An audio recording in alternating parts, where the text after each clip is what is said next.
This week's episode of Trek Geeks is brought to you by Fansets, the place for amazing pin collectibles. You know, they have close to 200 officially licensed Star Trek pins to choose from, with new pins coming out every month. See all the pins and collectibles they have to offer at fansets.com, and stay tuned for this week's special Trek Geeks discount code. Fansets. We are Star Trek. Hi, this is Nana Visitor, Major Kira Nerys from Deep Space Nine, and you are listening to the biggest little show this side of the Gamma Quadrant, the Trek Geeks podcast with Bill Smith and Dan Davidson.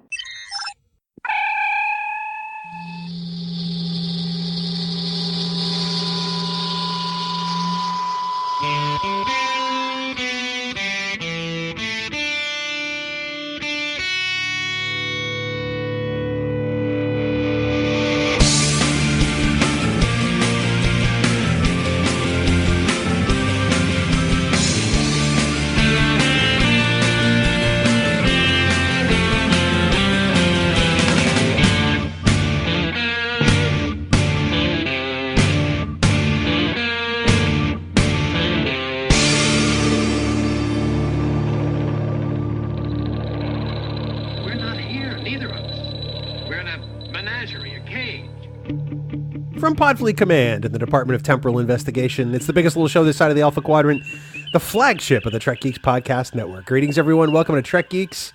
I am your co-host, Bill Smith. This is episode number 171. It's such a joy to be with you. Thank you for downloading. Thanks for taking some time out of your week to spend it with us, because we truly appreciate it. Of course, by us, I do mean my partner in crime and I, my co-host. If we were stranded in Earth's past, I would leave him behind in a heartbeat. And I would leave him in the worst neighborhood in town. That goes without saying. And, I would never come back for him. He would be trapped there for time and all eternity with a horrible Vulcan haircut. All right. Hi, Dan. I mean, welcome, Dan Davidson. Hey, it's great to be here. I thought we were going to be from a remote Podfleet Command duck blind outside a small mining town in Pennsylvania. I didn't write that. I know, I didn't. I just threw it out there, but, you know, temporal investigation. That'll teach you to write my script. That'll teach you to write my script for me. I'm just trying to help. It's good to be here, though. Is it? It is. You're going to regret that before the end of the show. I got to say, I always look forward to sitting down and recording with you, Bill, because we always have a good time. You always are able to get a few zingers in there really good, and I try to come back, and I can't, so I just put all of my effort into Farkisms. Really? Those take effort? Oh, God, it's so hard. When does that effort start? I mean, because we're 171 episodes in, and I'm not seeing any. Okay. Anyway.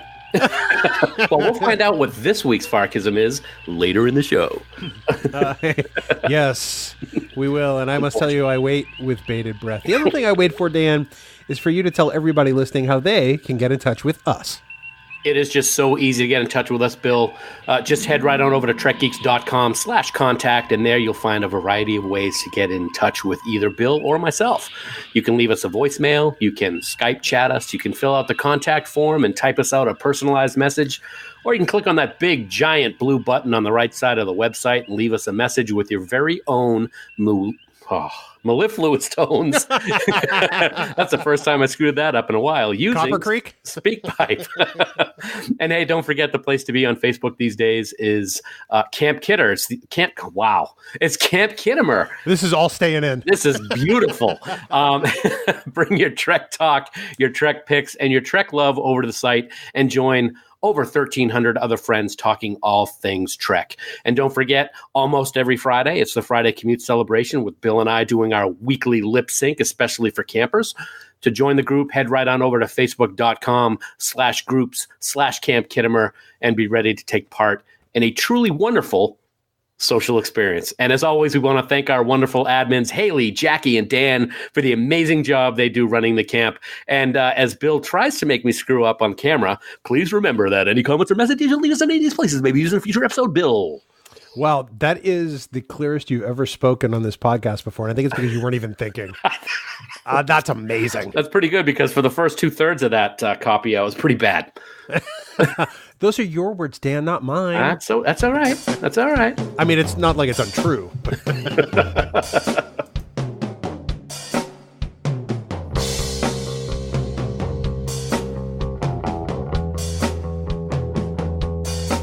Well, Dan, if you can get through it without messing up the theme, it's time for the news from TrekNews.net. Spanning the Alpha Quadrant. For all the news on all the Star Treks, yo. It's TrekNews.net. Wow, I just got to start over. Online at TrekNews.net. What the hell is wrong with you? I'm just so hyped up because I'm not going to screw up Carbon Creek. What? You're not going to screw up what? That's right. Yeah, that's it. People have to listen to the outtake to find out why I'm trying to get them to screw up. Exactly. So if you're new to Trek Geeks, there's an outtake at the end of each episode after the end theme. There's always some pre-show banter between Dan and I that usually has nothing to do with Star Trek, I think it's safe to say. But go listen to it because you'll find out why I'm trying to get him to screw up. Dan, up first in news, it appears that casting calls for the new Jean-Luc Picard series are ongoing, and there's a new name to add to the crew. Yes, sir, there is. As production of the new Star Trek series is set to begin in just about a month, dude. That's pretty cool.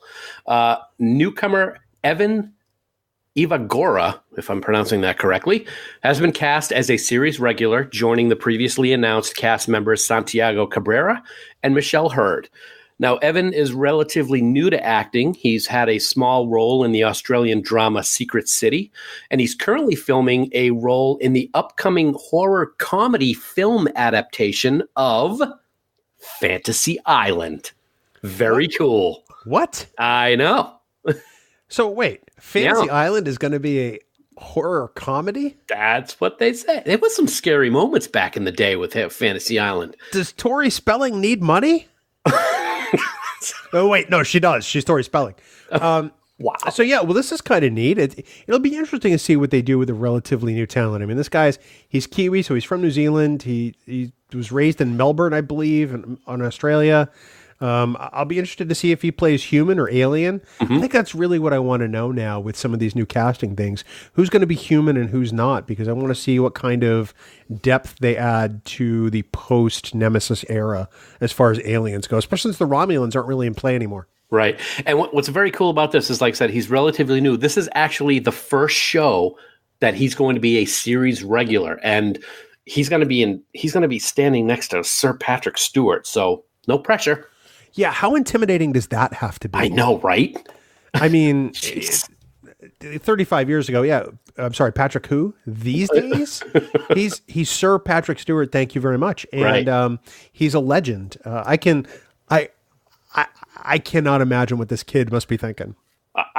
Oh my God, I would so love to be that kid right now. I'd be in the Star Trek series. Yeah, I think pretty much every Star Trek fan in the world feels that way. True. Dan, up next in news, it looks like the Deep Space Nine documentary has found a distribution partner, and that also may include some theatrical showings. Yeah, that's kind of cool. Shout Studios, which is the young distribution wing of Shout Factory, has acquired the worldwide release rights to What We Left Behind, which of course is the Deep Space Nine documentary that we have been waiting for a long time. And they have plans to bring this film to fans across, quote, multiple platforms, which will include a theatrical release, which I think is fantastic. I would love to see this on a big screen. Vice President Michael Ribas said, quote, Deep Space Nine has a passionate fan base, as shown by the successful crowdfunding campaign that brought this movie to life. We're thrilled to share the love of and dedication to the show by bringing What We Left Behind to a wider audience. So I think that's very cool. They're still working on a lot of HD aspects of the documentary, so it still has not been released. As a matter of fact, looking at this article, it looks like now they're saying that it's going to be released by year's end. So that's pretty open. It was supposed to be out already, but as far as I'm concerned, take as long as you want, as long as it's done awesome, which I'm sure it's going to be. I don't mind waiting. Well, there was another update posted recently, to their social media for the DS9 doc with some progress on the HD transfers, and Ira, was in the HD lab at CBS, Television Center, and it's taken a while. I get it. I'm kind of glad that they took the time to add the all HD upgraded shots. I think it's going to look right, because I think the standard def just wouldn't look nearly as impressive, quite honestly. I agree. It's something that I've been looking forward to. We've seen a little bit of what this HD looks like for some scenes in the show, and it just makes me want the whole series to be redone in such a bad way. But I know exactly what you mean. It's the kind of thing I doubt we'll ever get, unfortunately. But I can only hope that someday it becomes cheap enough and a smart enough business decision for them to do. Otherwise, honestly, I'd love to see Voyager in high def as well, quite frankly. Yeah.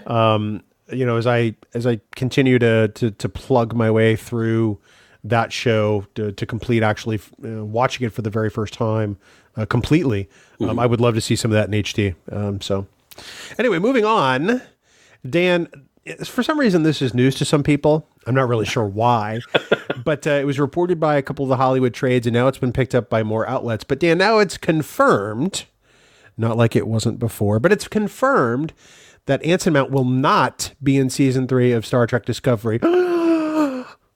Shocker.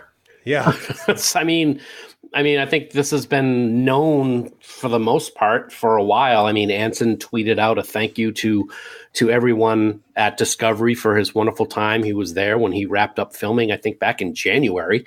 But yes, he will not be in season 3. That is confirmed. And his sidekick number 1, who we've actually only seen once this season, which is kind of a disappointment so far, Rebecca Romaine, will not be back for season 3 either. So I kind of have a feeling that they'll be back on the Enterprise, going and doing whatever the Enterprise does between the events of season 2 Discovery and the first episode with William Shatner, or the first episode with Captain Pike that we saw the cage. So it's I will say it's sad, because Anson Mount, in my opinion, is the runaway star of this season. He's been absolutely fantastic. But yes, folks, he will not be in season 3. So sorry. In other news, water is also wet. Yes. Well, the cage already happened, so he won't be headed to that. Well, yes. Well, what I mean is if we're watching and you know what I mean. Yeah. It's. I guess I'm not shocked that Rebecca Romaine won't be back, because we saw her for 5 minutes, maybe this season, right, in a couple of scenes. I imagine we'll see her again in the finale when Pike rides off into the sunset aboard Ye Olde Enterprise, and that'll probably be it. The one thing I do hope we see is Spock, clean shaven, haircut, in his blue science tunic. I'm willing to bet we're going to see that. I think that'll happen. I hope so too. Yeah. And Dan, finally, there's from the wardrobe department over at Star Trek Discovery, there's a recent announcement that both you and I and our legs can relate to. I can't help but think that what we did back in Vegas a couple of years ago, buddy, is the reason why this is happening. I'm just going to say that right now. What am I referring to? I can see the perplexing look in your eyes, Bill. Well, costume designer Gersha Phillips recently discussed that the rarely seen and often maligned scant will be making a comeback in season 2 of Star Trek Discovery. Yeah. When asked about whether they had been thinking about bringing the scant back, she said, quote, "We have. They haven't come out yet. They'll be later in the season. I was looking for a particular character to do it on, and we didn't have anybody specific.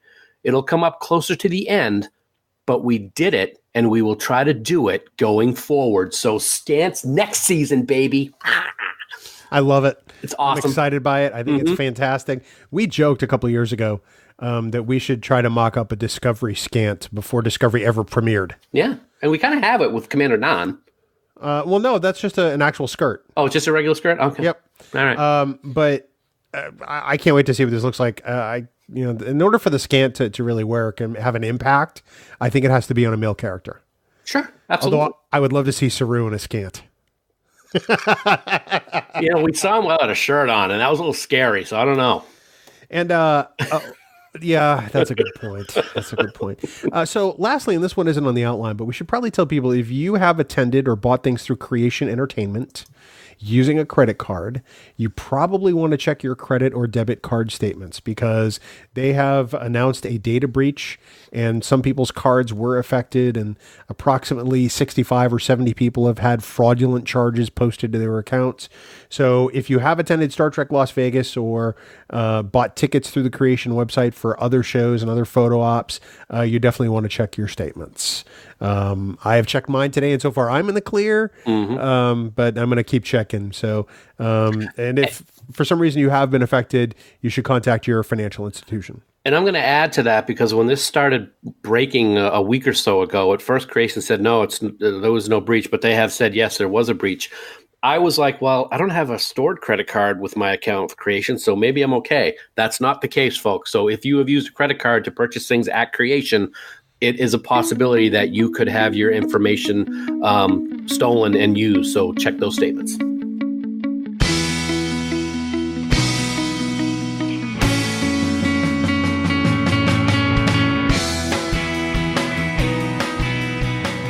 Dan, we gather this week, I say this evening, this week, whatever, to talk about first contact between the Vulcans and humans. And as we teased last week, it's not necessarily what people think it is.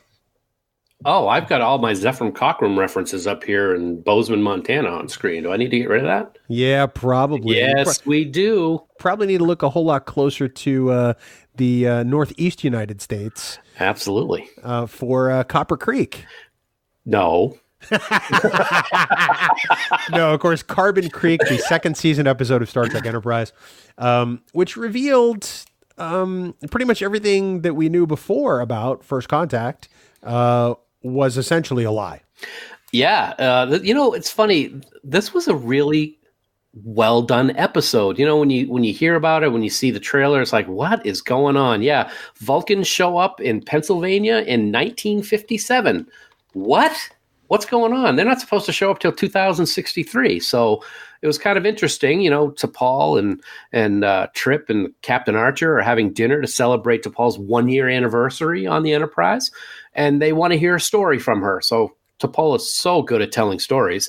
So she tells the story about her mother's mother's mother, who was on board this survey ship watching Earth after the launch of Sputnik in 1957. And the story's really good. So we're going to talk about it. Okay? Yeah, I was actually fascinated with this. I don't remember seeing this episode the first time it aired. Me too. Now, granted, it's only the second episode of season 2. Mm-hmm. I mean, it's not like it's a deep cut. I mean, it's right after the series, the season premiere. So I remember seeing the season premiere, and I remember seeing the preview for this episode because of the "I Love Lucy" quote. But I have no recollection of actually having watched this episode in September of 2002 when it first aired. And my mind is kind of blown like that because I would have thought that I would have actually watched it.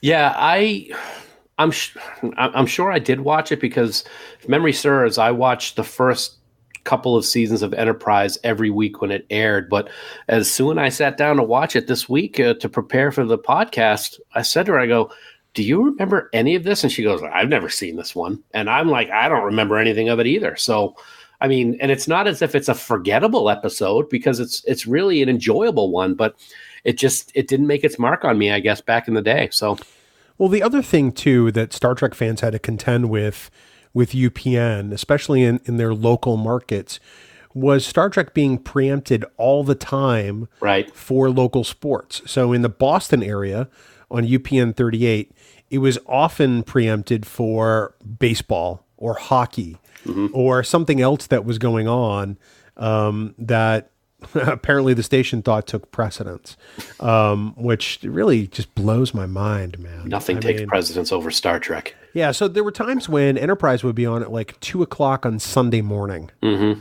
And I'm sorry, half the time your DVR wouldn't catch it because it wouldn't get labeled right in the channel guide. It might be listed as an infomercial or something else, and the next thing you know, Star Trek was on. So it already had that going against it, which I think was a real hindrance to Star Trek fans trying to find Enterprise in the first place. Right. Yeah, I totally agree. And I remember it was such a big thing when UPN first came out and Voyager was the flagship show and this, that, and the other thing, but it just never seemed to have that strength of a network. And yeah, shows like Enterprise eventually suffered over time. I don't remember ever having specific times where I missed an episode because something else was preempted, but I'm sure it happened. I know it happened for me. I mean, there would be times where I would find myself at home or maybe working from home on an evening, and I would turn on the TV. I'm like, oh, I think Star Trek's on tonight. And I would turn it on, and Star Trek wasn't on. Even though my channel guide, it would say Star Trek Enterprise or Enterprise at this point. Mm-hmm. So at that point, I'd move on to West Wing or something else. And that was actually how I became a fan of the West Wing. It was because Enterprise was preempted so many times. Funny story. Yeah, I'm laughing. Wow. I don't think that's the way to go here. I'm sorry. I'm, the Vulcan in me, because it's a Vulcan episode, no laughter, no humor. Yeah. Yeah. So the Vulcans are in orbit for like 3 weeks surveying Earth, and they experience impulse manifold problems. Oh, I hate that. And I know, it just figures, right? That damn satellite. And then they're forced into an emergency crash landing on Earth, and of all places, Pennsylvania. Now, this adds a really kind of an interesting fish out of water element, because here we have Vulcans who all have the same wonderful haircut.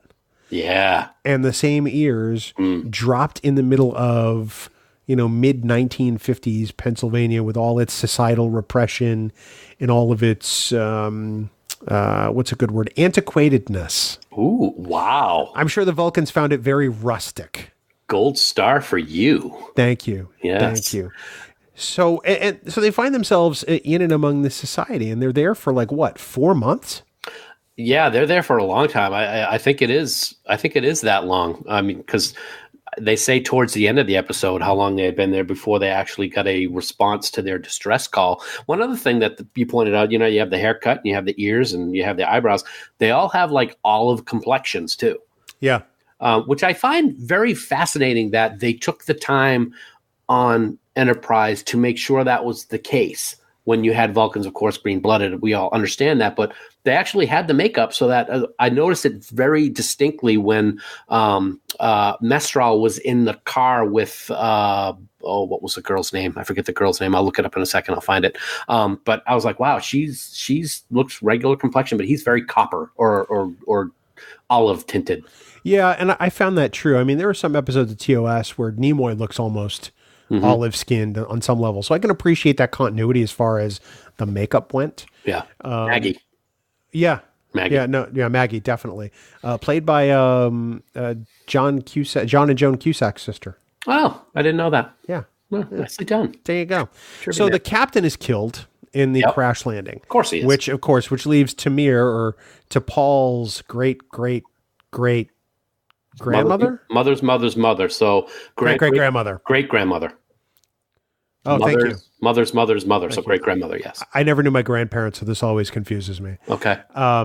So it leaves, and plus Jolene Blaylock gets to play Tamir, which I think adds some credibility to the story. Mm-hmm. I think that this is a nice departure for her. We get to see her in a familiar makeup, but with not a familiar character, which I found very refreshing, especially this early in Enterprise's run.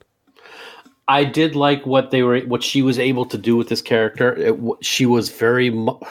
It's hard to say it because at the beginning of Enterprise, she is a stoic Vulcan. She is as Vulcan as you can get. She doesn't get emotional until later on, but she's even more so as Tamir in this episode, I think. And I also like the other two that we have in this episode.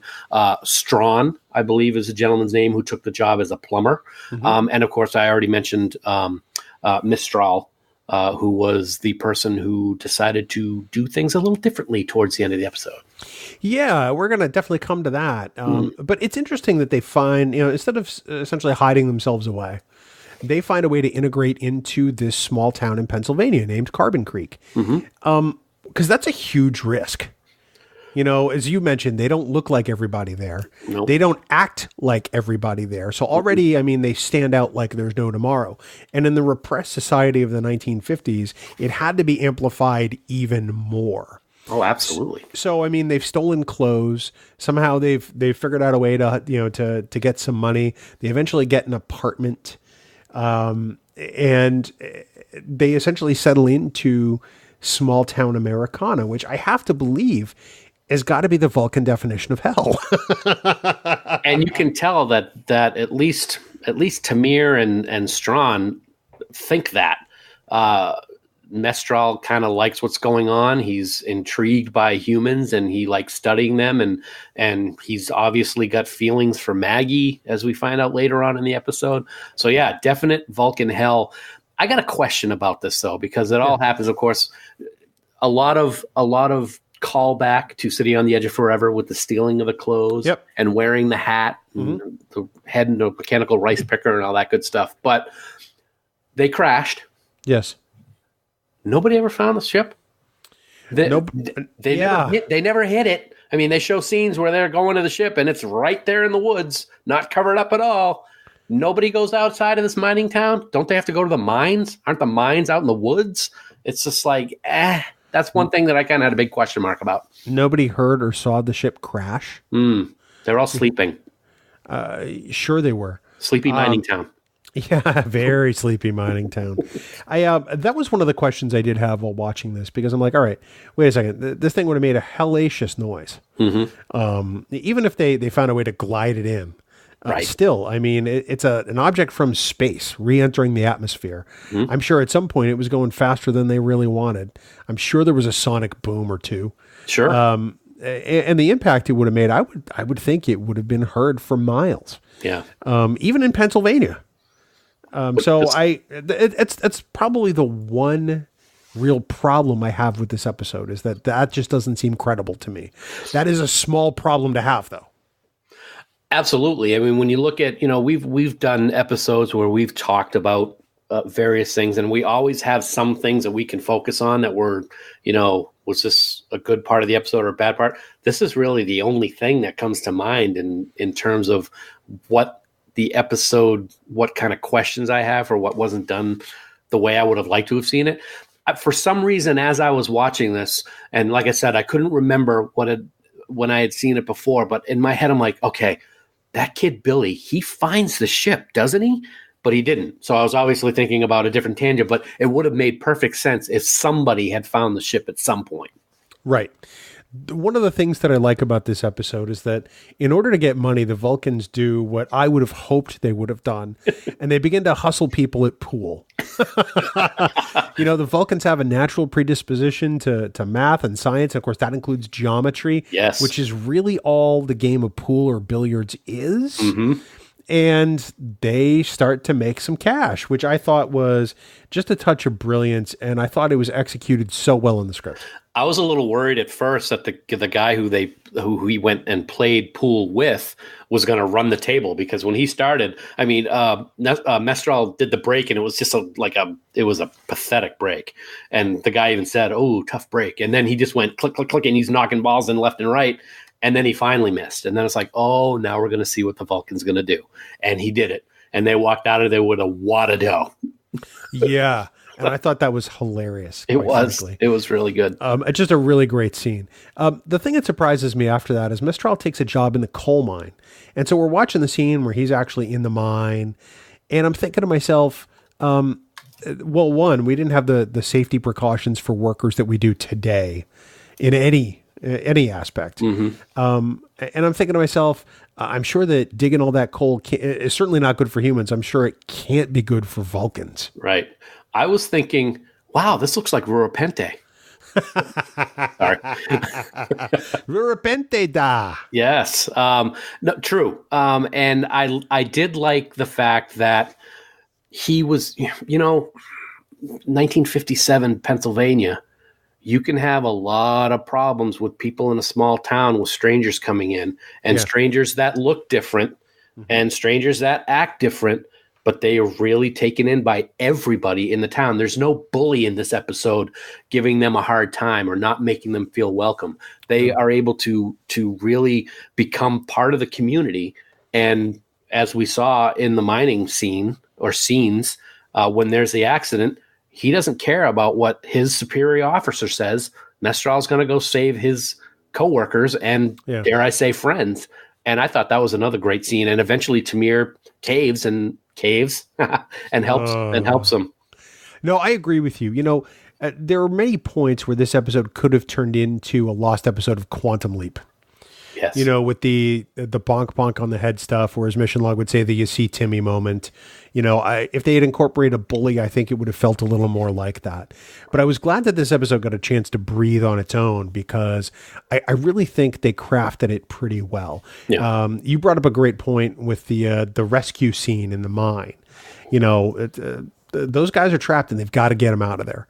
Obviously, somebody's got questions, but at that point, they don't care because they're not going to die trapped in a coal mine. Right. Absolutely. So Mestral kind of perplexes me because he's a Vulcan, but yet he's so fascinated with this era of humanity to the point where I think that he becomes really way too obsessed, and more so than I would expect a Vulcan to be. And I'm trying to reconcile that with why. That's a good question. And what you're saying, as you're saying this, I'm like, okay, I really totally agree with you. He is obsessed, so much so that he lies. Yeah. Vulcans don't lie. He lies about going to get a waveform discriminator from the ship for their TV antenna when he's actually going to a baseball game with Maggie. That really was an interesting moment of this episode for me because we've always been told that Vulcans don't lie. And he it's not like he was exaggerating, as sometimes Spock would use as a phrase instead of lying. He lied. Boom. Yeah. So I thought that was a very interesting part of his character as well. And T'Pol catches him dead to rights. T'Pol? Well, sorry. Tamir. $10. No, I don't think so. Damn. Well, because it's Jolene, right? Yes, absolutely. Yeah. Tamir catches him dead to rights. Yeah. He's there in the car. That look. And Maggie notices somebody's watching us, and the camera pans over, and it's like, oh, man. He's like, it's trouble. It's like, come get your whooping, is what it looks like. Yep. And she is, for somebody with no emotion, she is none too pleased. Yeah. She can really show emotion without doing anything. Does that make sense? I mean, because she's got that look of, you are in big trouble. You are grounded, mister.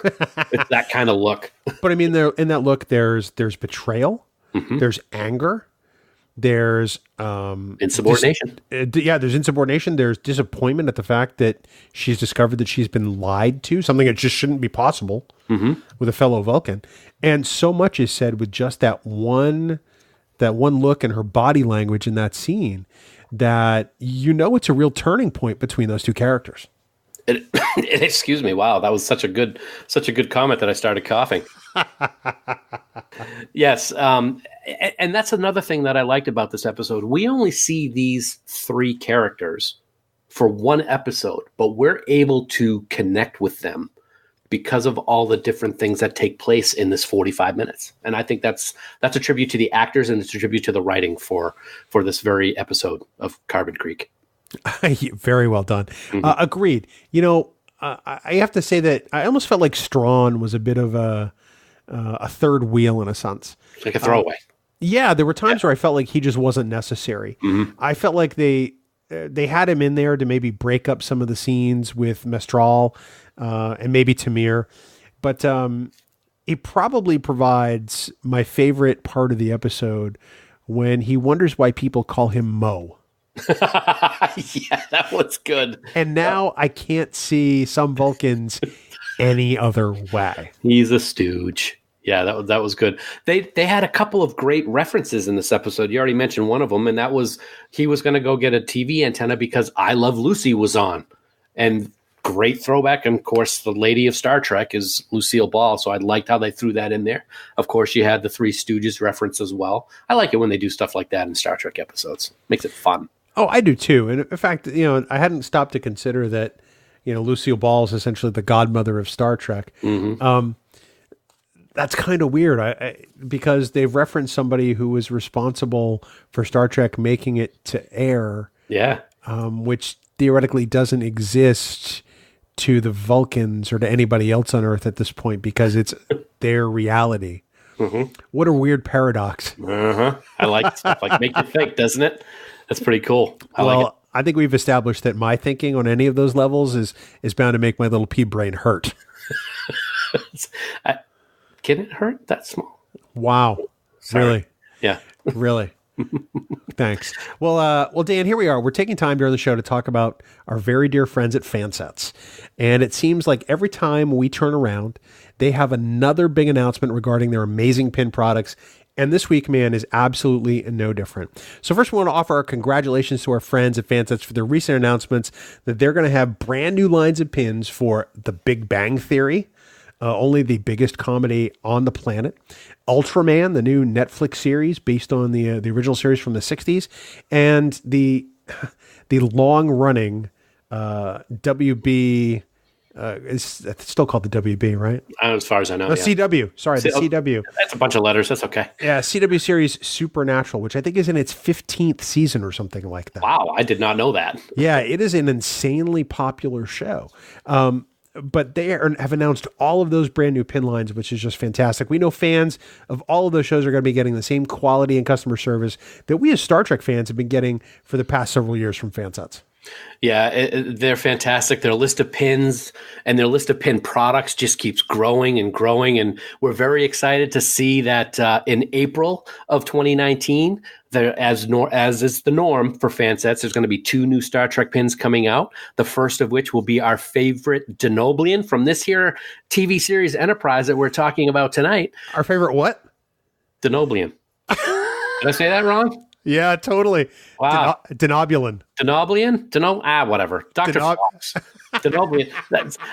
Math is hard. So Dr. Fox will be available. And the one that I'm very excited about on the 15th of April, Deep Space Nine's chief engineer, Miles Edward O'Brien. Very excited about that. As always, as a special bonus to Trek Geeks listeners, if you'd like to receive 15% off your entire order at fansets.com this week, even if you order non-Star Trek stuff, because there's a lot of stuff at Fansets, simply enter the word Arium at checkout. That's AIRIAM, all capitals, no spaces. If you want to know what that's all about, you're going to have to go listen to Discovering Trek, folks.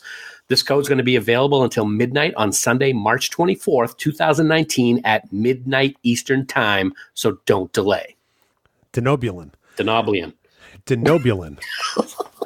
Fansets, we are Star Trek, and we thank our friends at Fansets for sponsoring this week's episode.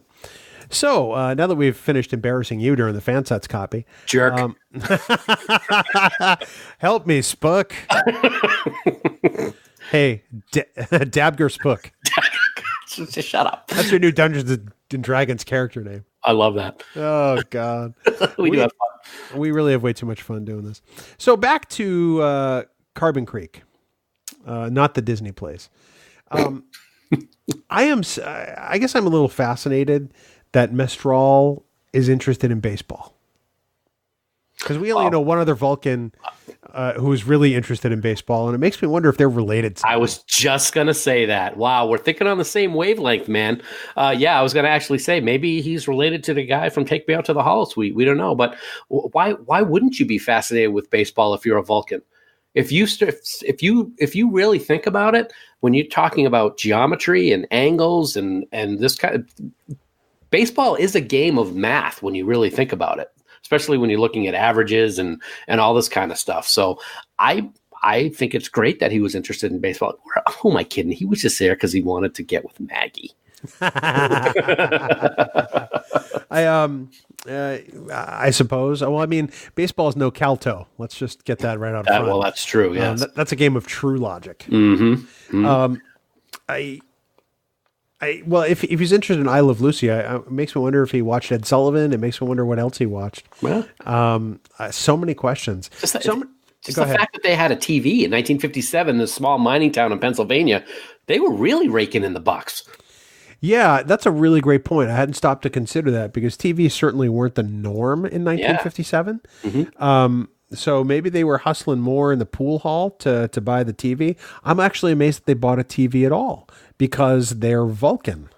Well, I kind of do understand the reason why they may have. They are there to observe, and what better way to observe without shining a spotlight on yourself than by using television to see how humans act and interact and what they do for entertainment and stuff like that. So I can kind of see that. Maybe it wasn't their first choice, but I'm going with that. I like it. You would think they would have observed more from just the regular social interactions in the town. I guess it's really the only other thing that makes me scratch my head, because I have a hard time seeing Vulcans sitting down to watch I Love Lucy. I'm trying to picture it in my head, and it's a mental picture I'm having a hard time constructing. Here's my counter argument to that. Yeah. Could you picture Vulcans sitting down to watch I Love Lucy, or sitting down at a bar and watching people at a bar and trying to interact with them in a way that they're comfortable? I could see them trying to interact with people. Really? Yeah, I could. Okay. Because if you're going to experience the culture, the best way to do it logically is to immerse yourself in it. But don't you think that they also should be trying to not be as involved in the society because they are aliens and they don't want to be discovered? That's a great point. I think at this point they're assuming that they're stuck there. True. And they have no idea for how long. And I think that's really the only reason why they decided to integrate themselves into the town. Yeah. I mean, when they get the rescue signal, or the communication later in the episode, they're all genuinely surprised. Yes. Well, it's been 3 months. As we talked about, they were there for about 4 months. So yeah, it took 3 months for them to get a signal. And they only get the signal because I think they said a Tellurite freighter had picked it up or something like that. So yeah, they're kind of lucky. Yeah. Yeah. Yeah. Because the Tellurites really aren't friendly. No, not at all. I like you. One thing that I kind of had not a problem with, but I was like, that's interesting that they decided to go this route. T'Pol kind of changes history along the lines of transparent aluminum when you think about it. I said T'Pol, damn it. Tamir, damn it. At least I'm not alone now. Exactly. I'm not going to say the other one, though. No, Tamir does change history. I mean, yeah. Because we know that that's not when Velcro was created. True. Velcro was created by a guy in New Hampshire. Was it really? Yes. Yeah, I think he lived in Manchester. I had no idea about that. That's actually pretty fascinating. Pretty sure about that. Wow. I learned something new today. I'm really kind of fascinated by it. Wow, yeah. In fact, it was interesting. The guy who created it, his name is George de Mestral. Oh my God, are you serious? Yeah. That has to be tied to this. It is. They actually named Mestral after the creator of Velcro, which I thought was pretty awesome. That is cool. And his patent was granted in 1955, 2 years before Sputnik. So I don't really care about that because I don't think it takes away from the story. No, I think it's interesting to note, though. Mm-hmm. Yeah, I thought it was good. And it shows that even though she may not have wanted to, Tamir did become connected with the people in Carbon Creek because she went to Pittsburgh, I think it was, to give this patent people that Velcro, and then gave all of that money to Maggie for her son for college. So she did have the connection, whether she wanted to admit it or not. Are you surprised she developed that connection? Because I am a little bit, knowing how she tried to keep herself at more of a distance. And then once she discovered Mestral was lying to her, I'm surprised she didn't step further back. So did that surprise you at all? No, because I think we saw her changing a little bit when she would be talking to, was it Billy, the son? Yeah. And how surprised she was when he said he wasn't going to college. She was generally concerned about that. So I think that connection between the people in the town had started to build before she went and got that money to give to him. And as we talked about, they thought that they were going to be stuck there. And we also know that this is a time where Vulcans still have that showing of emotion more than we're used to later on in the Star Trek universe. So I was able to think that was convincing. The one thing at the beginning of the episode, Trip essentially says, well, everything we've known is a lie, because first contact didn't happen and when it really happened. And I wanted to stand up and say to Trip, dude, Apollo visited your planet thousands of years ago. And guess what, buddy? He was an alien. In fact, aliens have been visiting Earth the whole time, man. Mm-hmm. So dial it back. I didn't have, Well, he didn't know about Apollo. No, but I wonder, if, in the grand scheme of things, it makes me wonder if Ship after this said to himself, well, shoot, I wonder what other aliens have been to Earth. What do you think about that, Captain? Give me some pan-fried catfish.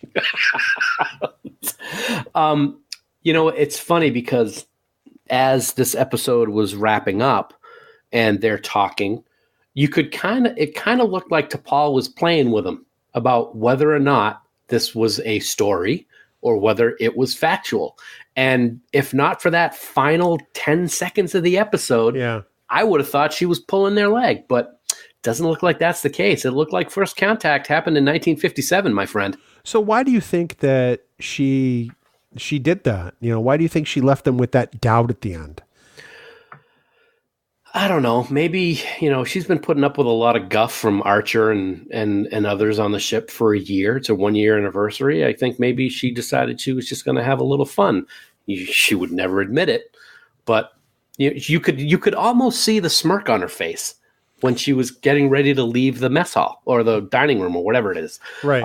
And she was like, well, you did want me to tell you a story. And she just kind of had that look in her eye and she left. And as she was leaving, she turned around and looked at him again and then walked away. And they're all like, what? So it really, I thought it was well played by T'Pol. I do too. I mean, I'm glad that last 10 seconds exists, because if it had ended there, I would have been like, well, what gives? Exactly. But she goes back to her quarters. She takes out the purse. Here's a question for you. Is that sentimentality? Isn't that an emotion? Yes, it is. I think it is. I thought it was great. It's kind of funny when she had that thing in her hand covered, and when she was uncovering it, I half expected to see some kind of picture of Mestral later on in the future, sort of like Back to the Future 3 when they had the picture of them in the Old West. Yeah. And I was a little disappointed that it was the purse, but at the same time, that purse spoke volume. So even though I was a little disappointed it wasn't a picture of Mestral, I was also happy that it was the purse to show that it really did happen. So what do you think happened to Mestral? No idea. He invented Velcro. Well, no, he didn't. Yeah. He didn't. Yeah. But do you think he ever left Earth? I'm going to say probably not. I think possibly he stayed in Copper Creek. Maybe he ended Where? up... $10. I know. I said that on purpose. Still $10. I know. I think that he might have eventually maybe married Maggie. He obviously had a connection with her and had feelings for her. And that's what I'd like to think happened. But then at the same time, if he stays with someone, he's got to eventually tell him what's going on. And is that person going to freak out that they're with an alien in the 1950s or 1960s, probably by that time? Lot of different things could happen. When UFO culture and alien culture is just starting. Yeah. And how does that news not spread like wildfire? Mm-hmm.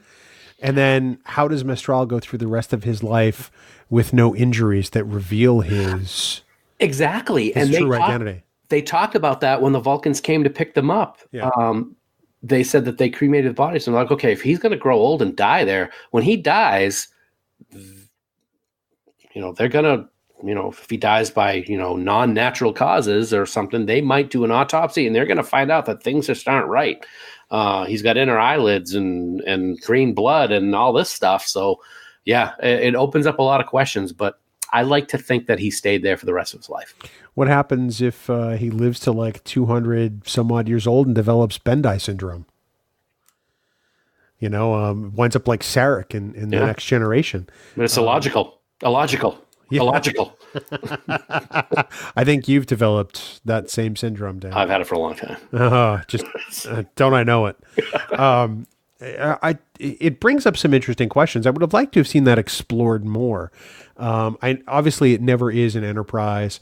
I doubt it is in any of the books. At least I'm not aware of it ever being explored beyond that. I'm aware of, yeah. But I really think that would have been a story worth exploring. What happens to this Vulcan who decides to remain on Earth potentially for the rest of his life? Yeah. Because they're really are possible far-reaching, implications for humanity and future First Contact, quite frankly. Yeah, absolutely. And the gentleman who plays him, J. Paul Bomer, I believe his name is, he looks awfully familiar. Has he been in other stuff that you're aware of in Star Trek? I'll have to research that and check. I would have to look him up, quite frankly. Oh, I know who he was. He was the Nazi commander in The Killing Game, which we just watched. He was the one who got B'Elanna pregnant. Oh, yeah. Same guy. Right. I knew he looked familiar. Okay. Yeah. No, he's fantastic. He's also in a DS9 episode. Mm-hmm. I know he's in the Voyager episode Drone. Yes, he plays one. Okay. Yep. And he's also in Enterprise again as a Nazi. Okay. A couple times. Wow. Yeah, that seems to be a thing for him. He's got the look. Yeah. Great. Okay. Yeah. No, he does a fantastic job in this episode. I'm always going to wonder what happened to Mestral. It makes me wonder if the Vulcans in First Contact happen to be coming back to look for him. Very interesting. See, you got good ideas. You should start writing this stuff down, man. I just thought of that off the top of my head. It's pretty good. Obviously they witnessed First Contact because they were in the area. Mm-hmm. What if they were in the area because they were sent to look for him? Yeah. 100 some odd years later. That's a great story arc. That's going to make me think. I'm going to start writing a novel tonight. I get a co-author credit. Nope. It was my idea. I've got it now recorded. You've stolen my idea. No. Oh, yeah, it is, isn't it? You son of a bleep. So, Dan, do you have any final thoughts on Carbon Creek? It's nice when you can sit down and watch an episode of Star Trek and it's just fun. You don't have to really talk about, is this Star Trek or what are the, and I'm not picking on anybody when I say this, it just comes to mind. We're not talking about messages, morals, or meanings, or we're not talking about humanity or anything like that. It's just an episode that's fun and has kind of a cool way that we can look back on our own history, but through the eyes of a different race. I really just enjoy the episode. It's a lot of fun for me.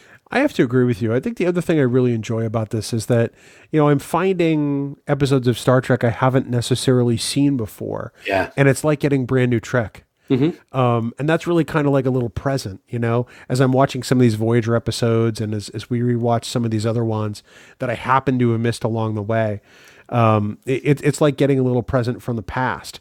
Obviously it's great to have Star Trek Discovery. It's great to have new Star Trek in my life, but it's great to have new Trek from familiar characters that I know about and that I understand.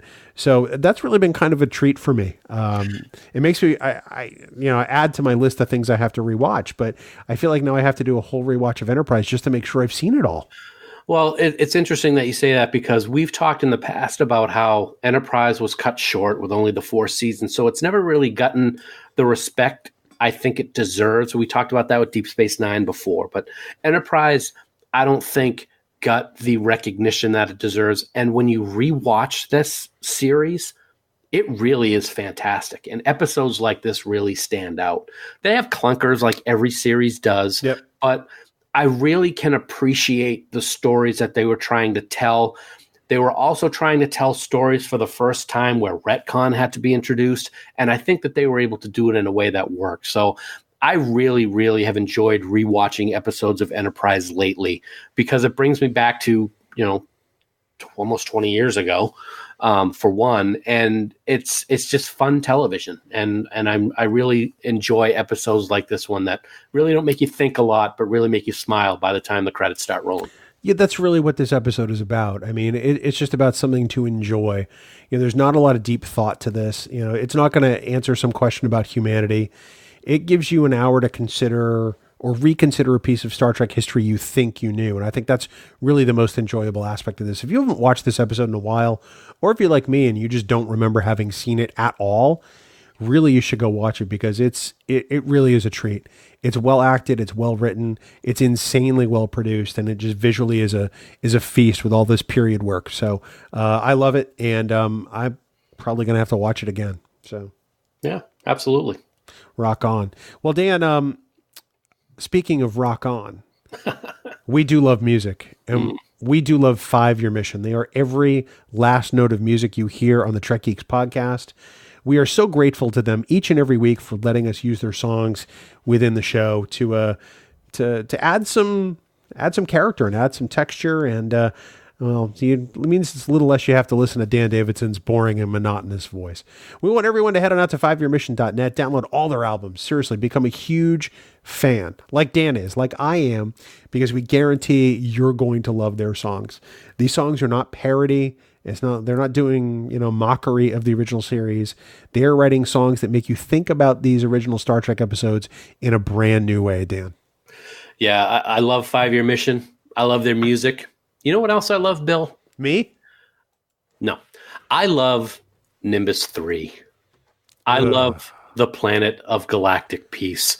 It's a wonderful, wonderful ball of dirt located within the neutral zone. I don't know if you knew that or not. I'd heard. Yeah, if you're assigned there, you did something wrong. But I guess at the same time, you can sit at the local saloon, which is actually called the Watering Hole, and you can work on an alliance between the Federation with Ambassador St. John Talbot, or the Klingons with General Cord, or maybe even everyone's favorite Romulan ambassador. Oh, God. The one and only. Oh, God. Caitlin Fark. Yes. The planet of Galactus. Anyway. The planet of Denoblian peace. Dagner, Spock. Yes. Caitlin Fark. What a great ambassador the Romulan ambassador to Nimbus 3 was. So, yeah. That one didn't have a lot of effort.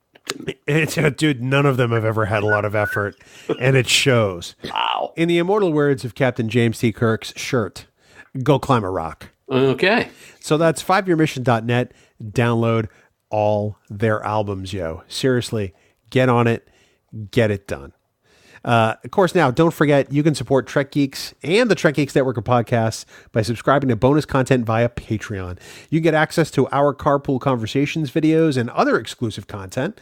See the first of our annual supporters pins from our friends at Fansets, and you can check out the exclusive Podfleet t-shirt as well as so many other perks, Dan. That Podfleet t-shirt looks pretty stellar, my friend. It looks really good. We want to take a moment, of course, to thank our associate producers for Trek Geeks. We are so grateful for your support. Adam Sanders, Brandon Everidge, Harry Michelson, Heather Sohn, John Krikorian, Peter Craig, Rick Tatro, Trey Womack, Shane Murray, Sean Lynn, Tim Robertson, Tim Serdar, and Vikram Bhatt. And actually, I would like to say, Bill, Mr. Harry Michelson is no longer an associate producer of the Trek Geeks podcast. Oh. Yeah, he is now a producer of the Trek Geeks podcast. Thank you very much, Harry. And we'll turn that list over to you, my friend. Harry's doing such a great job. He got promoted. Yes, he's doing better than you. Wow. Wow. Yep. Harry actually brings something to the table, unlike you, Dan.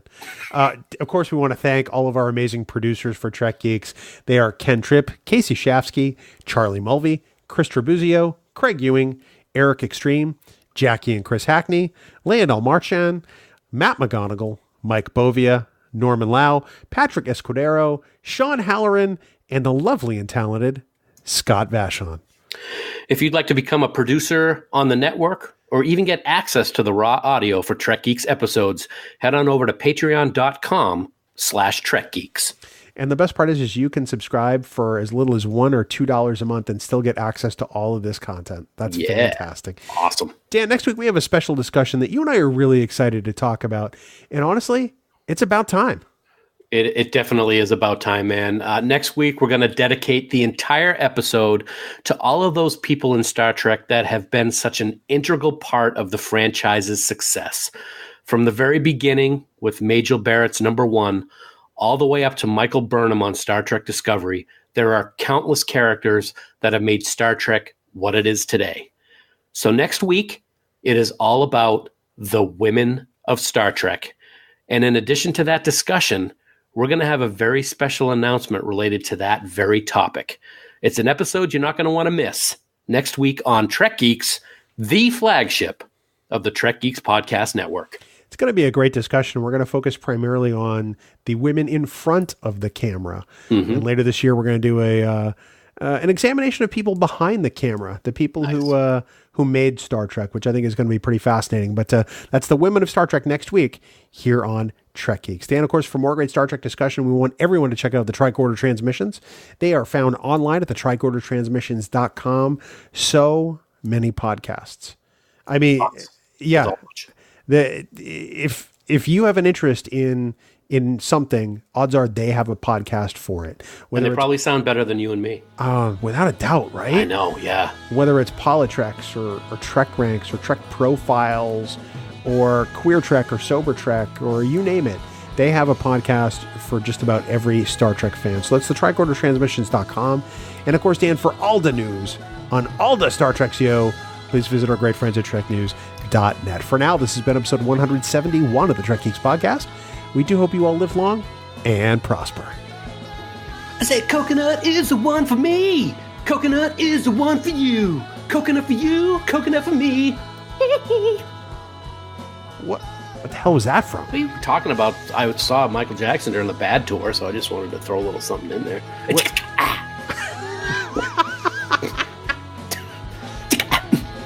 Come on. Tito, get me a tissue. Jermaine, stop teasing.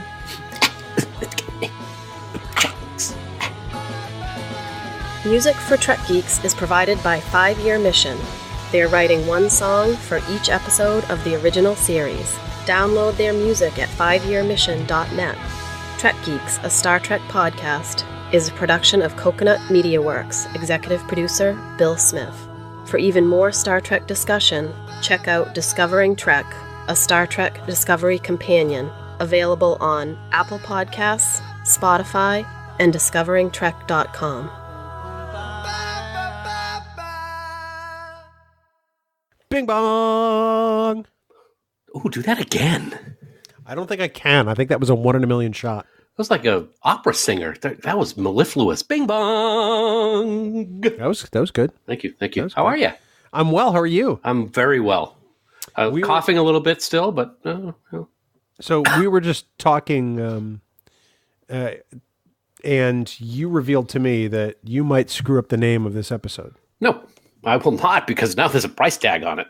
So well, but let's back up. Let's back up and level set. Yes. We're talking about the Enterprise episode Carbon Creek tonight, and I said to you that I wonder how many times I'm going to say Copper Creek, because that's the new Disney Vacation Club down at the Wilderness Lodge, which we have been to. And yeah, I'm not going to screw it up though. Not now, because you said $10 for every time I said it. Every time you screw it up, I get $10. Well, screw it up by Copper Creek or just screw it up? Every time you call it the Disney name, I get $10. Because I also said carbon copy at one point. So, I mean, I'm just all over the place. Well, I figured you were just... Remember those pieces of carbon that were inside the credit card slips back in the day? Carbon paper? Yeah. Yep. Wanted to bring that up. Oh, thanks. That was from McGonagall. That's coming on the credit card processing podcast coming in 2025. Your hands got all black. When they went to the carbonless charge slips, that was really a game changer. I didn't even know. Oh, shut up. All right. Anyway. So $10. So if people randomly heard me say, $10 during the podcast, that's why. Yes. I've written Carbon Creek in like 187 font across my screen. You got to take a photo of that. You got to post it to Twitter after the episode drops. Okay. That's hilarious. That's great. So what else is happening there, Pally Pal? Life is good. I got tomorrow, as we record this, marks the first day of spring. That is so good. I've made it through my last New Hampshire winter. Did you make it through the rain? Wow, little Barry Manilow there. Very nice. Thank you. Yeah, I thought you might like that. Yeah. I used to refer to him in the 80s as Barely Man Enough. Oh. And I feel bad about that now because Barry Manilow is one hell of an entertainer. Yeah. I've seen him live. He's fantastic. That's nothing to be ashamed of. I'd see him live. I'm not ashamed either. In fact, it's funny because he knows what he's about, right? So he's getting ready to do, some love song or whatever. I think it was Mandy or something. And he goes, guys, I have to tip my hat to you tonight. We all know that this probably isn't where you want to be. Wow. He says, but trust me, it's going to work out for you. And then he winks, and you can see it on the Jumbotron. He's like, do you get my meaning? Wow. That's a riot. That's pretty funny. Yeah, he puts on a heck of a show, I got to say. I'm not ashamed to say that I saw him in Manchester, New Hampshire about 15 years ago. It was fantastic. Cool. I like that. What's the most surprising artist you've seen in concert? I have not seen a lot of people in concert, but I saw Michael in concert. Oh, did you really? I saw when he was on the Bad Tour, and that was absolutely fantastic. I have seen U2. Here's the weird one. I saw Expose, the girl band from the 80s. What the? At the Lowell Auditorium. The Lowell Memorial Auditorium. Yes. My word. Yeah, I went with my good friend Jen to that one way back in the day. Willingly, or did she have dirt on you? Oh, yeah. I don't know. So back in the dude, you know what I listened to. That's true. You do have the musical taste of a teenage girl from 1985. And think of me in 1985. Yeah. Did you have hair then? I did. Yeah, it was one, and I had it, and it was the big one wave. Whoosh. I looked like Grant Putnam from General Hospital. Who? Grant Putnam. Never heard of her. Well, him, Grant. Whatever. Okay. And the one this one is, oh boy, this was bad. A whole bunch of us went and saw Whitney Houston on the Boston Common way back. And I'll never remember it because it was hysterical. She's doing her hit songs and everybody's like, yeah, yeah. And then at one point she goes, okay, I like to break into one of my favorite gospel songs. And like half the place got up to go to the bathroom or go get food or something like that. And there was this one gentleman in front of us and he had this green jacket on and he was like yelling at her all night. He was screaming. At one point he said, she goes, I see you out there, honey. And he was like, wah! So kind of like you at a Michael Jackson concert. Pretty much, yeah. Wow, I'm amazed that you've seen Whitney. That's pretty awesome. Yeah, that was way, way back before all of the problems with Bobby and her downfall. I still want to go back to Expose here. Can you name an Expose song? Right now, I've been trying to think of one so I could start singing it, but I can't at the top of my head right now because we got all these other songs. Well, and you can't because of Spotify. But well, I wouldn't sing it. I would say it without singing it. So here's what I want people to do. Find a photo of Dan online and Photoshop hair onto his head. And let's see how creative you got. Post it to Twitter or Facebook or in Camp Kittimer. And let's see. If he could be wearing an Expose Tour t-shirt, that would be even better. That's awesome. I'm up for that. All right. I like to see what people do. Speaking of that, are you ready to do this? I think I am. Yeah, I think so. Well, then make it so there, Copper Creek. All right. Hey, $10. No, I don't have to pay you. I'm going to get it right. Oh, all right.